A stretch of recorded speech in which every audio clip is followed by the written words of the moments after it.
So, the spoilers are out for My Hero Academia Manga Chapter 418, and it's been a while since we've talked about the spoilers, and from what we're seeing, this is going to be a very dialogue-heavy chapter with a major reveal happening at the end of the chapter. So, let's just dive right into it and talk about the spoilers. Hey guys, how's it going? It is your boy, Manga Man Drew, and I'm here to cover the spoilers for My Hero Academia Manga Chapter 418. As I said, from what we're getting with this chapter, we're going to focus a lot on the continuation of what we got with the last chapter, of Deku having a conversation, or Deku seeing the flashback of Tenko, and finally having that conversation that we've been waiting so long to have, with a very unexpected guest at the end of the chapter, confirming potentially an idea that we've had about Tenko ever since we've seen his flashbacks. So, let's dive into the spoilers and really talk about the chapter. And to start off, the title of the chapter is Chapter 418, A Small Heart, most likely referring to Tenko's heart being so small and enclosed. And the chapter begins with Deku feeling the same as in Jaku.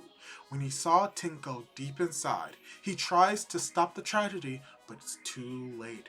Tenko kills Moan, and his sister arrives. Deku then turns into a child and holds Tenko's hands to stop the decay before he kills Hana.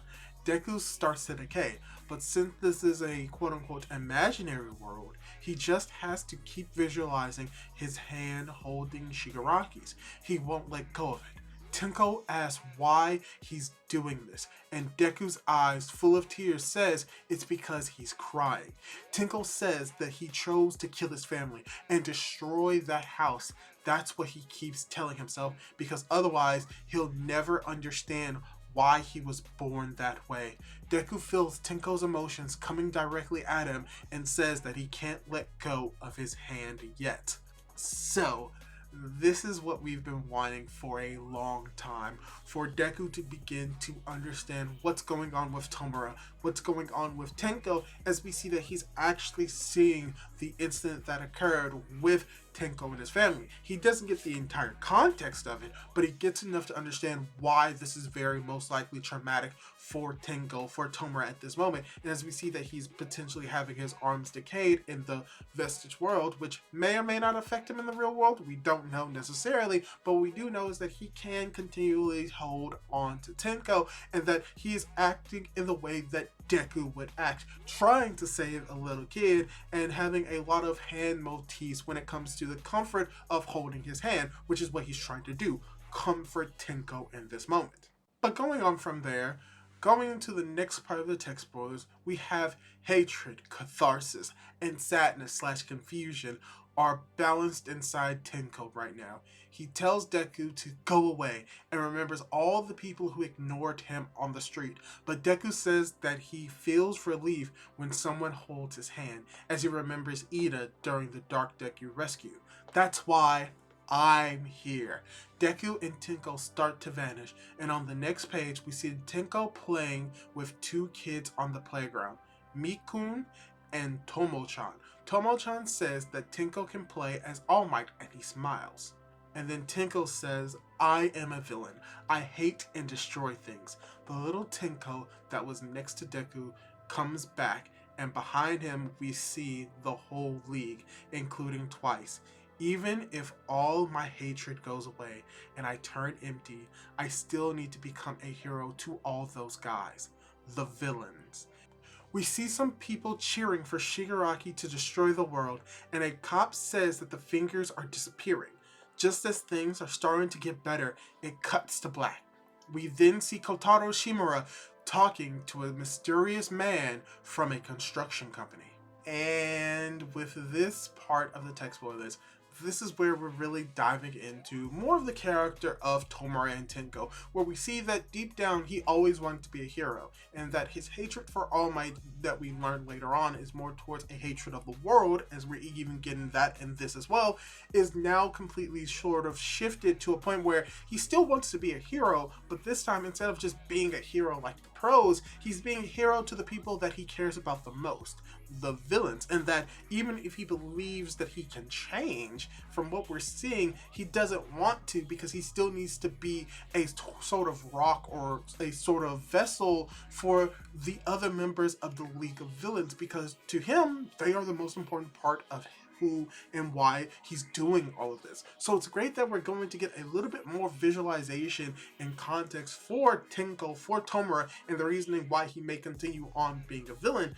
But with the final part of that line, we get a potential implication, and it's less of an implication and more of a confirmation of what is going on and what is the involvement with this mysterious man that was involved with Kotaro, Tomura's father.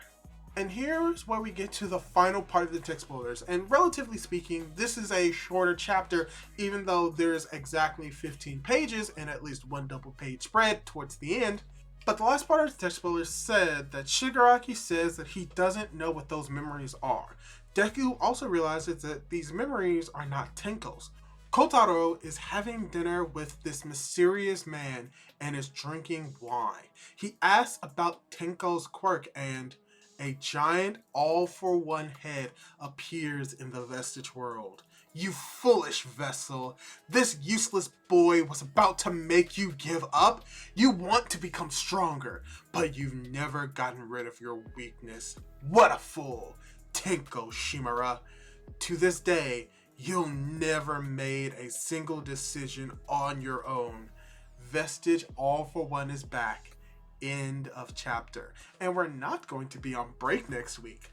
So, from what we see with the spoilers, this is once again confirming potentially that All for One may have given Tomura Tenko his quirk. Now, it's not explicitly confirmed in this chapter, but it's heavily hinting at the idea that if Tenko hadn't manifested a quirk yet, and he was around the stage past the point where he could have manifested a quirk, that most likely then not, All for One gave him decay. Now, that is not necessarily confirmed in this chapter, but what is confirmed and what we've known for a while is All for One was involved with Tenko, which, to be fair, he told All Might that Tenko was Tomura was Nanashimura's grandson, so we knew that for a while, but this just really shows how much All for One has had his hands, in the actual life of Tenko. And most likely, next chapter, we're going to get confirmation of what that actually entails. But yeah, that's all the spoilers that we have for right now. And let me ask you this, from the spoilers alone, what do you think of the chapter? Do you like it? Do you dislike it? And are you fond of the fact that we're finally getting a proper conversation between Deku and Tenko? Leave your thoughts down below, and don't forget to subscribe to my YouTube channel for more content like this. Do all that cool jazz, and hopefully I'll be able to catch you in my next video. Goodbye!